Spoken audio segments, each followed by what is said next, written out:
Welcome in, everybody, to Leading Off right here on Fantasy Pros. It is me, Joey P. Joe Pisapia. That's Dan Harris. And I know most of you are big baseball fans, but in case you're not, I want to let you know it was a big event last night called the NFL Draft. And Dan Harris and myself are a little hungover from it. Not from all the drinking. No, but from all the working. Several cold brews for Joey P this morning. Dan Harris is already on his fourth coffee. But we're here, and we're ready to do some baseball. It was a light slate. We knew that last night going in. That was a good thing. And then, and of course now, to make things even more complicated, because, you know, staring at screens for 5-6 hours last night wasn't enough, and now we're back here this morning. The guys are cutting the lawn and trimming everything right in front of the window as we started. I was going to say, are you in the middle of a hurricane right now? Because I am. I am. All right. That's right. Yeah, so this is it. This is my life. It's Friday. This is what it is. This is going to be either the greatest show we ever do, Dan, or the worst. It could even be the same thing. So how are you this morning, my friend? I'm tired as well, my friend. I'm tired. I was thankful that it was a relatively light slate yesterday, that there were a lot of day games so that I could kind of really dig into those while they were on. But it doesn't matter. We are here. This is my second coffee for sure. Still no Trader Joe's cold brew. I still haven't heard from them about wanting to sponsor the show, but get on that. But I'm ready to go. Let's talk some ball. We did get some screenshots, by the way, yesterday on Twitter. I don't know if you saw that. I did see that. So, I love it. I love the audience, man. I love them. This is it. This is our crew. You're our crew. So for better or worse, we're all together. But yeah, we're going to get to waiver wire stuff today. We're going to get to a big DFS slate, big pitchers on there tonight. And, of course, we're going to do a little 3 up and 3 down to start the show here. So let's do it. Let's kick it off here. 3 up. White Sox pitchers up. Dylan Cease, 9 Ks. Carlos Rodon, 12 Ks. Boy, Carlos Rodon, the renaissance of Carlos Rodon. How about things I never saw coming for 1,000? I mean, unbelievable there for him. And it's a great story. I'm very happy about this. Kyle Gibson, talked about him at length yesterday. He's now 3-0 with a 2.16 ERA. Big up for him and an up for the Brewers. Why? Not only did they get the win yesterday, but because Christian Yelich played a simulated game. So on the downside, the Dodger offense, where are you, Dodger offense? Come on, let's go. I feel like that meme of the guy with the stick who's poking the things. Like, come on, Dodgers, what are you doing? You can't. I mean, to be fair, nobody can hit Eric Lauer. Like, come on. I mean, he shuts down everybody, right? So give him a pass there with that Dodgers lineup. Don't get me started. Sorry. Eric Lauer. All right. Let's. Matthew Boyd leaves a start. That's a down with the knee tendonitis. So that's not good on so many fronts. It's bad for the Tigers because this is a trade chip for you. It's bad for Matthew Boyd because you don't want to see him get hurt. He's also off to a good start this year. All kinds of bad. And Corbin Burns to the IL. Oh, my goodness. This is, I mean, it is COVID, right? We have confirmed that that's what it is because I know you can't. The players all have the clause where they don't have to be named that they have COVID or whatever that is. So the fact that there was nothing else, it kind of almost does it without doing it, but whatever at this point. I don't know. I don't even know what to say about it. So I think the bottom line is that you are either placed on the 10-day IL or you are placed on the IL. And if you are placed on just the IL, it's like, okay, this has something to do with COVID. The problem is we have no idea what that means. We don't know whether or not that is I got the vaccine and I have a couple side effects. I'll be back tomorrow. We don't know if it's I'm being contact traced. We're fine with somebody else who tests positive, or whether he tested positive himself. Look, I don't know, but I wouldn't freak out about this because even if he has to miss, unless he of course has it and has a serious case, this might be a nice little built-in break, like they need to limit his innings some way. So I wouldn't freak out about that, considering that it's, it's not something that's like an arm injury or anything like that. But I would say that I am really disappointed about Matthew Boyd, just because this was a legitimate breakout. Again, it's knee tendonitis, maybe it's nothing, but that was disconcerting. And I don't know what to do with Rodon, and this is where I fail. Ready, Joe? This is where I fail. This is where I fail as a fantasy analyst and as a fantasy manager, in that for me to buy in, I'm not fading Rodon's performance in any way, shape, or form. You watch it, it is good. I don't care if it was against Tigers. I mean, he's been dominant the entire season, but it's really just about how do I value this guy rest of season? Because I have people being like, well, I'd trade him for like a top 10 outfielder. And I'm like, I'm nowhere in that ballpark because he's got the injury history. This is just a 4 or 5 start stretch. Like, I need a lot more to buy in. And I feel like I probably cost myself, with a guy like Rodon where everything looks real. And if he stays healthy, he's going to be a monster. But for me, I'm still treading so lightly in the trade market for him.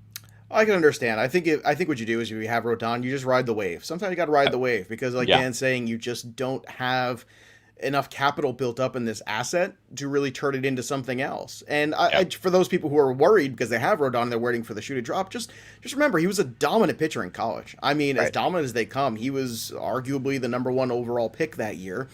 And I think he went 2 overall that year, if memory serves, or 3. One of the 2. He was top 5 I think it's pick. 3. You always say 2. I think it's 3. Because I remember them going back and forth, and I was probably yelling at the screen going, why'd you pass on that guy? You should have taken It's also Rodon. A critical point, whether he went 2 or 3 for me and you, it's right? A That's a good good thing. I know, but that's why I love you, because you still want to make sure that I get it right.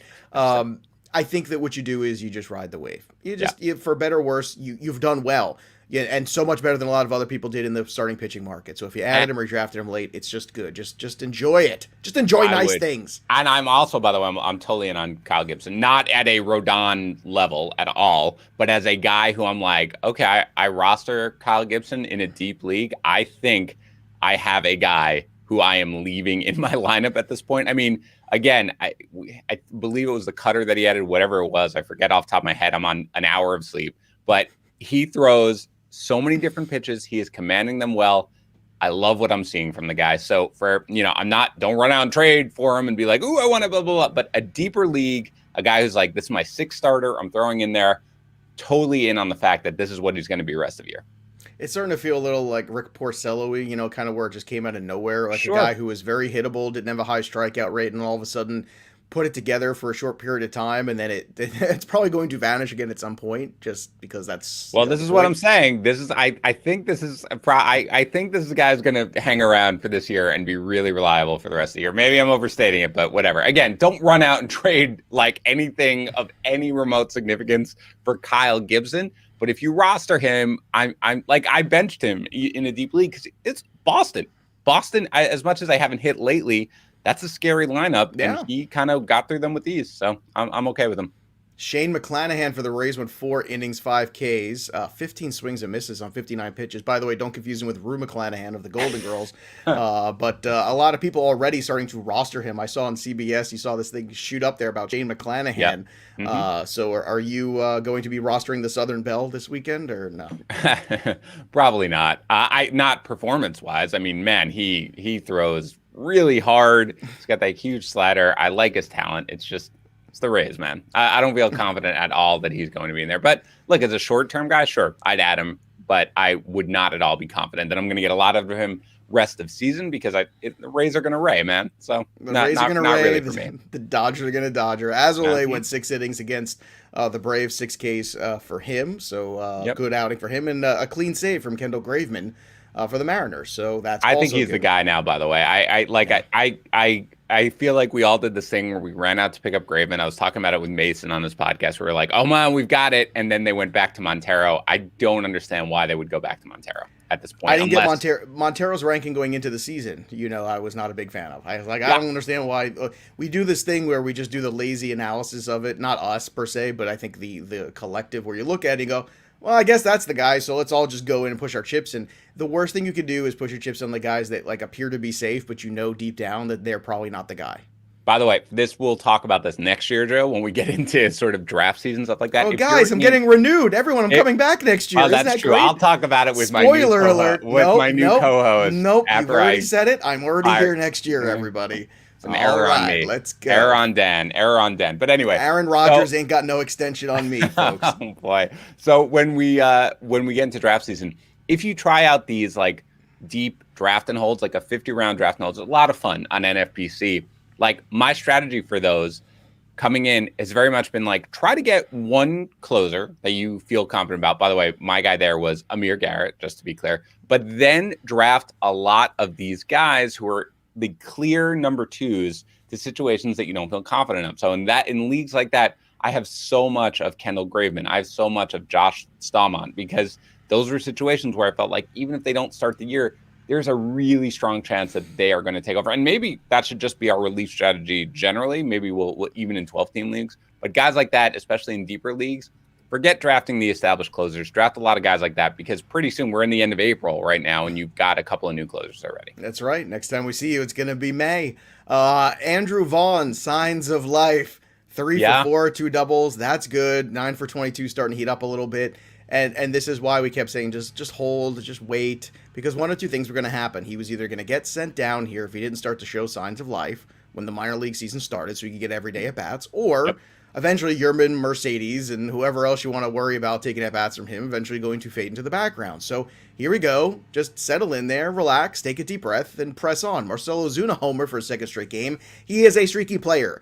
If you don't like streaky players, don't draft Marcell Ozuna. And if you did, and you hate streaky players, and you didn't really understand this because you didn't do enough homework and study the game log and the history of this player, this is going to be your opportunity. Don't think this is the big turnaround where all of a sudden the heavens open up and Marcell Ozuna is a different guy. He's not. He's going to have a great stretch probably coming up. It's going to all even out. The numbers will look good. And if you don't want to be here for the next bad stretch, move him. Okay? This is who he is. This is in his DNA. Matt Chapman, 2 for 4, little signs of life. I still think you can buy low on him. And Javier Baez returned and went 1 for 4. What are your thoughts on Matt Chapman? Because that's a guy that I think is probably getting dealt in a ton of leagues, and I'd like to be on the buying end. He's a good player. Yeah, I love Matt Chapman as a player. And the best thing is he could slump for the rest of his life. They'll never take him out of the lineup because of his defense. It's miraculous. If you enjoy just good defense and good baseball, watch an A's game. Chapman is somebody who kind of pops every time you watch him over there at third base. I think the slow start was kind of predictable given the hip surgery in the offseason. So I do expect him to bounce back. And I think he's a guy who doesn't get a lot of love in fantasy circles because every time it feels like he's about to break out, he doesn't, and then something goes wrong. He's a great player, and again, he's batting, still 184 at this point, so I think you can still buy low, but he will get hot eventually, and the slow April start was not unexpected, so I feel pretty confident, like you do, Joe, that he's going to be a good asset for the rest of the season. Let's go to some of the peanuts and the Cracker Jacks. Colin wants to know Verdugo, Brian Reynolds, and Flaherty for Ozuna and Gausman. What side of that trade do you like? Verdugo and Flaherty. If you're getting for Gausman and Ozuna, I kind of like that side, to tell you the truth. That's my initial instinct. What's yours? Yeah, I think it doesn't strike me as a terrible deal either way. No, it's good. It's fair. I think the most valuable player in that deal, especially given the state of pitching right now, is Flaherty. But I don't think he's crazy over Ozuna, who I like, by the way. Ozuna's a guy who, this is what we're talking about, Joe. I haven't moved him, I don't think, in the trade chart more than like a point, like the entire season. Like you can slump all day long. Nothing, unless you're injured, nothing makes me worried about Marcell Ozuna. And Verdugo and Gausman are pretty equal too. So I think I'd take the side where you're getting the best player and the best pitcher in the deal, and that's Flaherty. But overall, very fair deal. I'm glad you said that because that's me too. It's always the best pitcher for me. That's the best player in the deal. I always want the best player in the deal. I'm not always that way. See, I am, and I'll tell you why, because, this is that relative position value thing that I do in the Black Book, which is, there's not a lot of advantages. And the difference between the teams that have success in fantasy and the ones that don't are the ones that have core roster strength. And anytime you could do that, you're in a good shape. And yes, I understand sometimes injuries can riddle you, but when you trade your best player, one of your top players, just to get a bunch of dudes back, you're not moving the needle. All you're doing is putting points in there. And you can put points in there with guys off the waiver wire. It's finding the difference maker guys. That's what you got to do. And I know it's difficult sometimes when certain rosters get ravaged with injury, but that's my take. Sometimes for you, why do you not go that route, or why are you not so inclined? So I do think as a general rule of thumb, you're correct. I think that as a general rule of thumb, you should try to get the best player in the deal. But a lot of people hold firm to that maxim and sort of ignore other deals. It's not like I want to get the best player in the deal and you're giving me 4 kind of scrubby players. Of course, you want the best player in the deal. But like, let's say you got Flaherty's the best player in the deal. Let's say you got Marcell Ozuna and somebody almost comparable to Marcell Ozuna, both of those guys for Flaherty. At that point, you're like, well, I'm giving away the best player in the deal, but I'm getting so much value in return that makes sense. So I'm much more open to it. There's no right or wrong answer. I think your general rule of thumb is correct. But I do think that there are plenty of times where if you're bowled over, even if you're not getting the best player in the deal, and a lot of people will do that because they're so obsessed with getting that one player, I'm okay to do that. So that's just my philosophy. Who would you rather have rest of season, Andrew Vaughn or Alex Kirilloff? Ooh. That's right. Well, it came up here, and I saw it here. I'm trying to find the credit person I need to give for that. So I'm sorry if my brain is not functioning. I talked for 5 straight hours yesterday, and my brain is not 100% this morning. I did a I couple tease you all Advil before I even got here. I tease you all the time. You did a great job with that one, Joe. There you go. My one positive thing I'll say about you. I'm too lazy or don't want to delay anything to pull up my rankings. They're comparable. I think all position, assuming that they're both outfield eligible at this point where Vaughn is. I guess Vaughn now, because I had Vaughn higher coming into the year, so probably a little higher. But I do like both. I'm a huge Kirilloff fan. Everybody knows that, so I do think he'll hit. But I guess I'd probably prefer Vaughn slightly. I'm with you. I think they're dead even. If I had to pick, I'm gonna pick Vaughn because I like the ballpark a little bit more too. I think that line. I think he is going to settle in as an everyday player.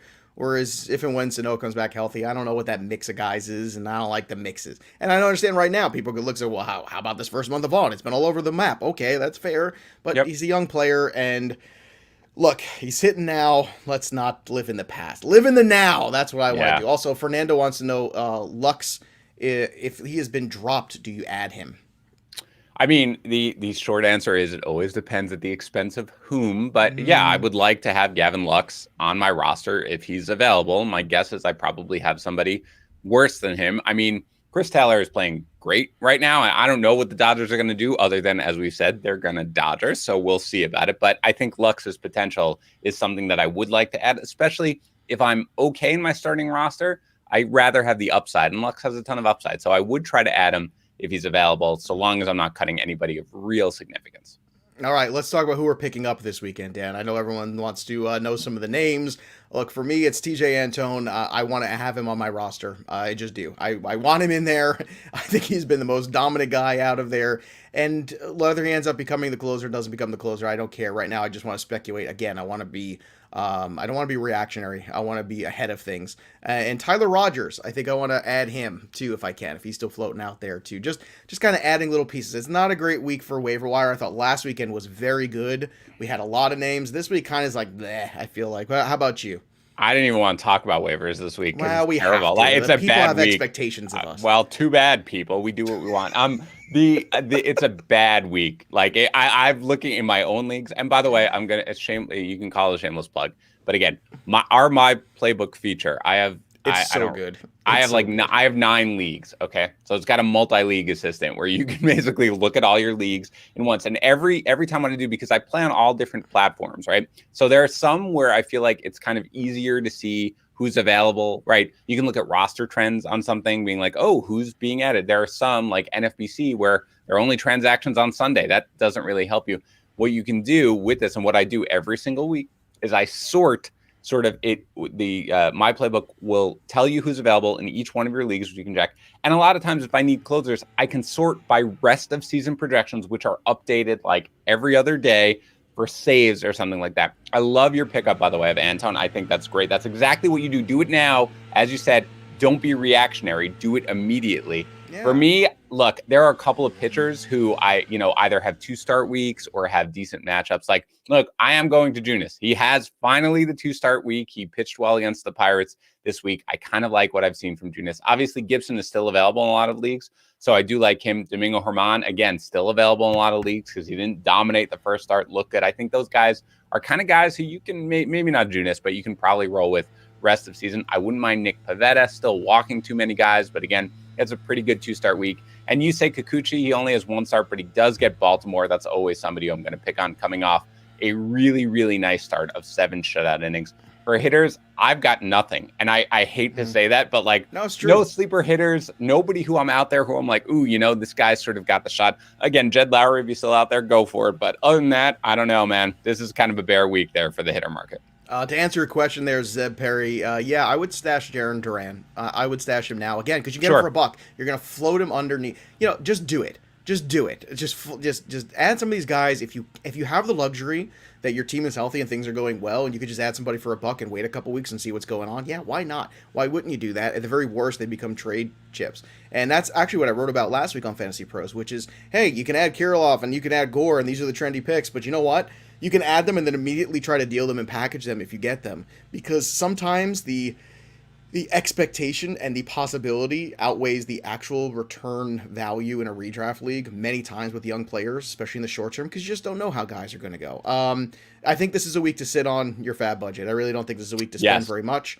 And I would just sit and wait. It's just not that kind of week. So you just kind of roll and keep going. All right, let's take a look at the DFS slate today. But before we do, I want to remind everybody about our sponsor, Manscaped. That's right, the Lawnmower 4.0 is coming, but the 3.0 is out there and available. It's the third generation trimmer. That means from great grandfather to grandfather to father to son now with the fourth one. We are in the fourth generation, I think, which is staggering. You know, that we could pass the lawnmower on from generation to generation.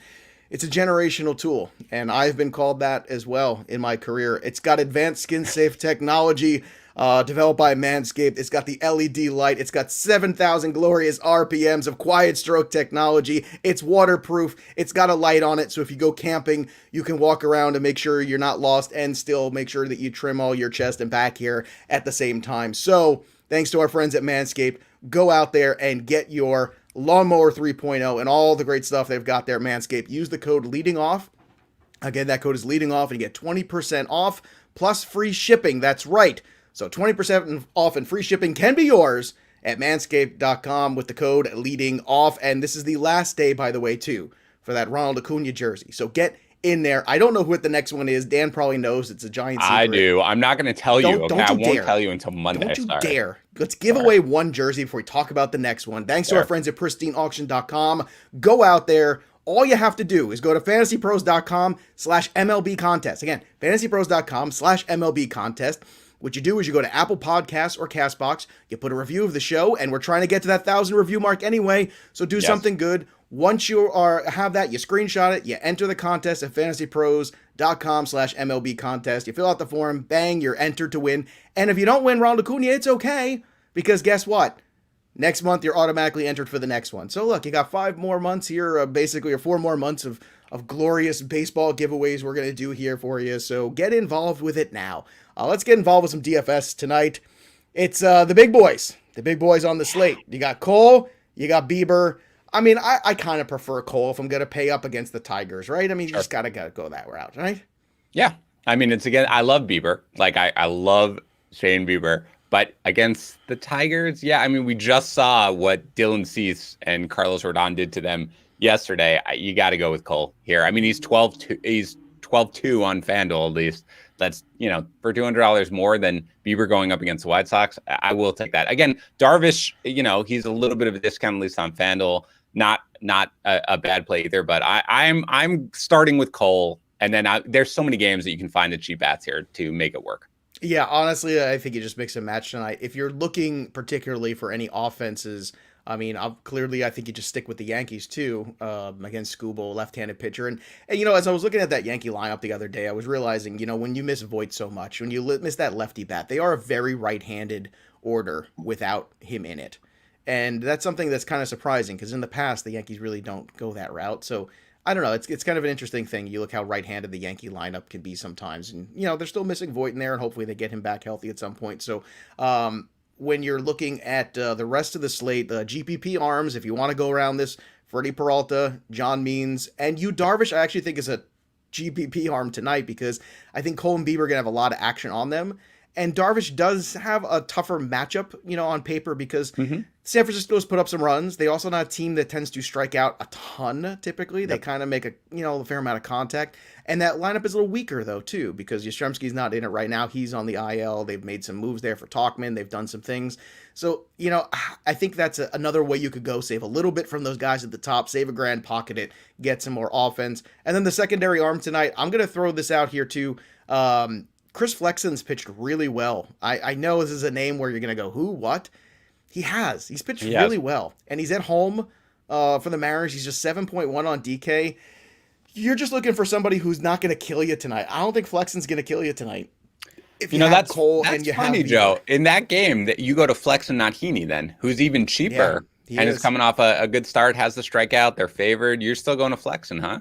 I'm flexing, baby. All right, you're flexing. That's why I never flex, so I rarely go there. Yeah. But I mean, here, and look, I can't imagine that I'm sitting here practically in May and I'm saying, yeah, Chris Flexen, yeah, go for it. But I've been watching him pitch. So far in the 4 starts this year, he's got 23 innings, 21 strikeouts. Yep. The whip is 1.34, but the ERA is at 2.74. He's pitched well. Like I say, he's getting some strikeouts. He's going out there, and I don't know. Right now, the Angels are a kind of just weird to me. Like, I don't know what to make of the Angels. They're a team that could look great one night and terrible the next. And it's this kind of starter that I feel like can do that to them. But once again, this is more of a tournament secondary DK arm. I'm not starting him as my only guy, but if you were going for a secondary guy, would you go the Heaney side of this game? I think I would, yeah. There's a lot of upside with Heaney. I like how he looked last time. The Mariners haven't been hitting a ton. I don't know if Mitch Haniger's going to be back in that lineup right now, just given whatever he's battling, whether it's an illness or fatigue or whatever it is. So the lineup is something where I'm willing to pick on. I didn't mean to actually impugn your choice of flexing. That's okay. I can defend from your No. But I do that. I actually do that many, many times during a show, but I wasn't there. Flexing is actually an underrated arm. For me, though, especially given the fact that it's a discount, given that they're favored, I probably would opt for Heaney as my secondary arm. I also don't hate Pablo Lopez. I don't even know who's starting for the Nats tonight, to be honest, unless I missed it. But the Nats, without Soto right now, like occasionally they'll pop, right? Occasionally they'll get going, but Josh Bell, as much as he homered, and Kyle Schwarber, they're leading off right now with Josh Harrison. It's just not a lineup I fear, and I like Pablo Lopez in this one as well. So he's another guy. They're all in the same range, but I'm probably going to Heaney as my secondary arm, given that he's the cheapest of all the guys that we've talked about. Well, it's not the only one out there where you could pick and choose, because I think you could also pick and choose between Michael Pineda tonight and Brady Singer if you want to go that route also. So do you want to pick a side on that one? I feel like you're going to pick Pineda and I'm going to pick Singer, right? Yes, we are. Right. That's exactly what we're going to do. But you're correct. I Singer is also, there's a lot of intriguing arms right now. This is what's going to be fun, especially on DK, is that you're going to have a lot of different sort of combinations of pitchers here for both things. But I do like Pineda. You know that. I know he hasn't been quite as good as he was those first couple of starts, but I do like him. And the Royals lineup, it's interesting. I keep wanting to be like, well, you can probably pick on the Royals lineup. You can't really, but you also certainly can't do it against the Twins either way. So I will opt for Pineda, who I always have. Just generally, I feel like for the most part, not going to hurt me. They're favored in the game. The implied total for the Royals is less than 4 runs. So I will opt for Pineda in this one. Yeah, I think what you do tonight is you keep it simple on FanDuel. You go with Cole. And then on DK, you go with Cole or Bieber. And you do multi-entry tournaments where you go Singer in one, Pineda in one, Flexen in one. And if you get one of them to hit, I think it's going to really separate you. So again, it's a little bit, and you can play it small. You go $5 a pop in some of these entries or whatever you want to do, and have some fun. All right, let's talk about home run calls of the night. I'm going with Giancarlo Stanton of the New York Yankees. They're coming home. I want Stanton up there hitting home runs. I want it to go 500 million feet. That's what I wanted to do against the lefty Tariq Skubal. That's my hope for this evening. We'll see if it comes true. God knows I'd like to get at least one. If I go one home run in April, I'm an embarrassment to myself and others. Your home run call, where are you going yard tonight? I do like your call for what it's worth. I think that's a good one. I'm going to go with Vladdy here, against Smiley, who I liked actually, unfortunately, coming into the year as like a late, sort of guy, but hasn't been getting it done very much, especially since coming back from the IL. He's a lefty. I love Vladdy. I think now with, that lineup kind of lengthened with Springer there, it's going to be a big night for their offense. So I'm going with Vladdy. All right, last one here from everybody. Question from Michael. Fellas, who would you pick up for today to stream between Nady Eovaldi, Heaney, or John Gray? He's got a free spot due to IL, and he's looking to stream a pitcher. Which way would you go with those 3 guys? All right, say it again. Heaney, Eovaldi, and John Gray. Heaney. And who do the Red Sox play? Where's my mind right now? Where's any of our minds right now? Sorry. John Gray is in Arizona against Bumgarner. I've got that. Heaney is in Seattle. Heaney is against Seattle. And what's the other one? Boston. Boston's the other one I'm looking for. I don't really see Boston on here. There we go. Texas Rangers in Texas. Oh, there you go. Okay. Oh, boy. Okay. I will probably go with Eovaldi. I'll go with Eovaldi against the Rangers in Texas with the wind blowing in. They're heavy favorites. Evaldi's always got the chance to be terrible, but he's where I lean today. The chance to be terrible. All these guys have the chance to be terrible. I tell you that. all of these guys have something special, something unique, the chance to be terrible. That was actually the original Nike ads that they were going to run. It was everyone's got a chance to be terrible. Also, the tagline of our show was supposed to be "We have the chance to be terrible," but we wanted to go with leading off instead. And yet here we are, greatness every single time out. So we want to thank everyone for a fantastic week and obviously for hanging out with us here on a hungover Friday. We're going to try to get all of our rest and our liquids in so that Monday morning we're back and fresh and ready to go. But again, we appreciate you. And if you haven't already, subscribe to the baseball channel on Fantasy Pros, Fantasy Pros MLB. We are here for you, baseball content for you, so you don't have to worry about the other sports. Again, it's Fantasy Pros MLB channel on YouTube. Click subscribe, click the little notifications button. We appreciate it. We love getting these subscriptions up. You guys do a fantastic job being part of the show, and we thank you for your questions and for being here, part of it, and in this chat every day. You guys are consistent. You guys are amazing. We love you. Have a great weekend of baseball. For Dan Harris, I'm Joe Pisapia. We'll see you next time, kids.